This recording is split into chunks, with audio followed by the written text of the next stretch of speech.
तुम लोग माले गनीमत लेने चलोगे तो जो लोग पीछे रह गए थे वो कहेंगे, हमें भी इजाजत दीजिए कि आपके साथ चलें।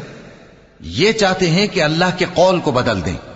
कह दो कि तुम हरगिज हमारे साथ नहीं चल सकते, इसी तरह अल्लाह ने पहले से फरमा दिया है। फिर कहेंगे, नहीं, तुम तो हमसे हसद करते हो। बात यह है कि ये लोग समझते ही नहीं मगर बहुत कम।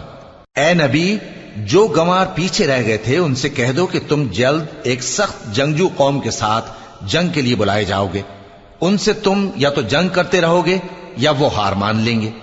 अगर तुम हुक्म मानोगे तो अल्लाह तुमको अच्छा बदला देगा, और अगर मुंह फेर लोगे जैसे पहली दफा फेरा था तो वो तुमको बड़ी तकलीफ की सजा देगा। न तो अंधे पर सख्ती है सफर जंग से पीछे रह जाने में, और न लंगड़े पर और न बीमार पर सख्ती है।